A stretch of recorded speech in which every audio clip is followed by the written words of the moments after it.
સુરતના પાંડેસરા વિસ્તારમાં તલવાર ચપ્પુના ઘા ઝીંકી હત્યા કેસમાં આરોપી અવધેશ ગાંજાના ગુનામાં પાસા હેઠળ જેલમાંથી બહાર આવ્યો હતો। 4 આરોપીઓને કાયદાના સંઘર્ષમાં આવેલા 3 સગીરોની ધરપકડ।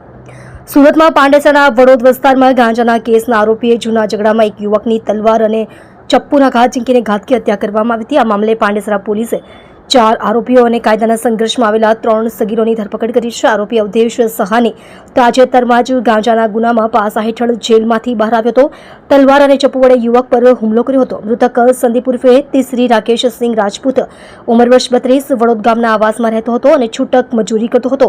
4 સપ્ટેમ્બર 2025ના રોજ બપોરે આશરે 1:30 કલાકે સંદીપ વડોદ ગામ પાસે આવેલી ભોલે ટોકીસ પાસેથી પસાર થઈ રહ્યો હતો। તે સમયે ગાંજા કેસના આરોપી અવધેશ સહાની અને તેના સાગરીતોએ તલવાર અને ચપ્પુ વડે તેની પર હુમલો કર્યો હતો અને હુમલામાં સંદીપને પેટ, છાતી, પીઠ અને માથાના ભાગે ગંભીર ઈજાઓ થઈ હતી અને તેનું ઘટના સ્થળે જ કમકમાટીભર્યું મોત નીપજ્યું હતું। પોલીસે 3 સગીર સહિત 7 આરોપીઓને ઝડપી પાડ્યા હતા। સંદીપના ભાઈ વિવેક સિંહ રાકેશ સિંહ રાજપૂતે ઉંમર વર્ષ 24 પાંડેસરા પોલીસ સ્ટેશનમાં અવધેશ સહાની, તેનો ભાઈ કમલેશ સહાની, આશિષ મોરિયા, પિયુષ સિંહ, નિખિલ નિષાદ અને અન્ય 5 અજાણ્યા ઈસમો વિરુદ્ધ ફરિયાદ નોંધાવી હતી। ફરિયાદ મળતા જ પાંડેસરા પોલીસે અલગ અલગ ટીમો બનાવી આરોપીઓની શોધખોળ શરૂ કરી હતી।